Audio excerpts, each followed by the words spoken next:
दारूबंदी वाले बिहार में बिहार पुलिस एक कार को पकड़ती है और कार को पकड़ने के साथ उनको लगता है कि भाई साहब इसको कोई छुड़ाने नहीं आएगा और यहीं पे दारोगा जी से भूल हो जाती है। अब उस कार पे चुपचाप बैठ के चलाना उनको बहुत महंगा पड़ गया। अब दरअसल इस बात को समझिए कि बिहार पुलिस जिस कार को पकड़ी उसी को दारोगा जी चलाने लगे, जैसे उनको लगा कि भाई साहब ये कार उनको कोई गिफ्ट में दे दिया है।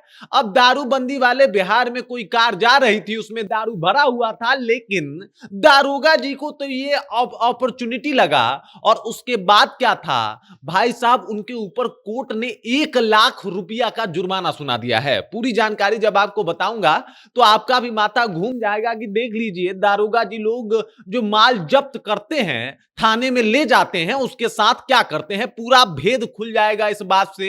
लेकिन उससे पहले मेरा परिचय जान लीजिए। मेरा नाम है रजत और आप जनता जंक्शन देख रहे हैं। आपको थोड़ा पीछे ले चलता हूं। बात है 25 सितंबर 2024 की। दरअसल जादवपुर पुलिस जो है वो एक सफारी कार को दारू की वजह से जो है वो पकड़ लेती है, गिरफ्तार करती है। उसमें जो बंदा होता है उसकी भी गिरफ्तारी होती है और कार को थाने लाया जाता है।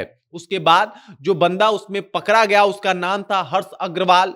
हर्ष अग्रवाल जो है वो उत्तर प्रदेश कुशीनगर का निवासी है और उसके गाड़ी में जो है वो दारू बरामद हुई थी। और फिर क्या था, गाड़ी को जब्त कर लिया गया था, जादवपुर थाने में रखा गया था। और इधर जो हर्ष अग्रवाल है वो अपना बेल कराता है, छूट जाता है, बाहर आता है और उसके बाद उसका प्रयास रहता है कि भाई साहब आप अपनी गाड़ी छुड़ा ली जाए।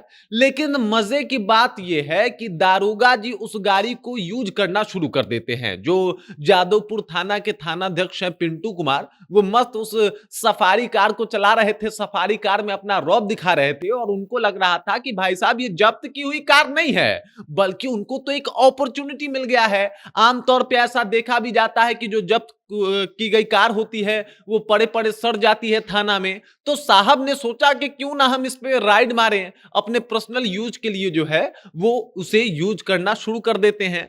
पिंटू कुमार जब इस कार को यूज कर रहे थे तो शायद उनको पता नहीं था कि इस कार में जीपीएस लगा हुआ है। मतलब कि कार जहां भी जाएगी, जहां से आएगी, उसका लोकेशन जीपीएस से ट्रैक होता रहेगा। और यही हो भी जाता है। पता चलता है कि दारोगा जी खूब कार चला रहे थे, पूरा मौज काट रहे थे।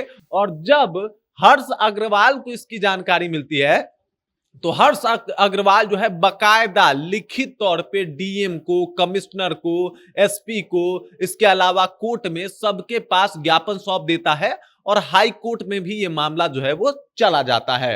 अब हाई कोर्ट में जब ये मामला चला जाता है और जज साहब के पास जब ये जानकारी पहुंचती है तो जज साहब का भी माथा घूम जाता है। वो कहते हैं कि बताइए भाई साहब, एक थानाध्यक्ष जिसकी जिम्मेदारी होती है कि जब्त की हुई संपत्ति की भी सुरक्षा करे, वो अपने पर्सनल यूज के काम में उसे ला रहा है। और इसी वजह से जज साहब जो है वो 1 लाख रुपए का जुर्माना उस दारोगा के ऊपर लगा देते हैं। जादवपुर के दारोगा पिंटू कुमार की ही बात कर रहा हूं मैं।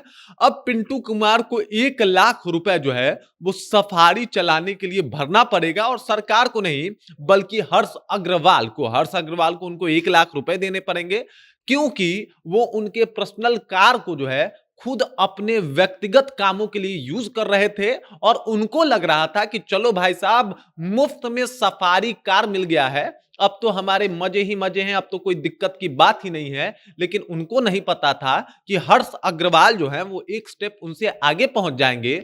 Commissioner, DM, SDM, SP, high court सब जगह पहुंच जाएंगे और उनको इसका जो है जुर्माना भी भुगतना पड़ेगा। होता भी इनके साथ यही है। सबसे पहले तो कोर्ट फटकार लगाती है कि आप ये किस तरीके के काम कर रहे हैं और आप इससे अब अंदाजा लगा सकते हैं कि किस तरीके से जो थाने में चीजें जब्त होती हैं वो अपने पर्सनल काम के लिए भी लोग यूज कर सकते हैं। और इसका जीता जागता एक उदाहरण है गोपालगंज का जादवपुर, जहां पे पिंटू जी अपने पर्सनल यूज के लिए उस कार का यूज कर रहे थे, अपने कार को चला रहे थे और उनको लग रहा था कि चलो भाई मजे ही मजे हैं, अब तो कोई बात ही नहीं है। और आप इससे अब ये अंदाजा लगा सकते हैं कि भाई साहब इन लोगों का नियत कितना जल्दी जो है बढ़िया कार देख के एकदम से खराब हो जाता है। बाकी इस खबर, इस जानकारी को लेकर आप क्या सोचते हैं, आपके जहन में क्या कुछ चल रहा है, कृपया कमेंट कीजिए और अपना विचार हम तक पहुंचा दीजिए। बाकी आप देख रहे हैं जनता जंक्शन और मेरा नाम रजत है।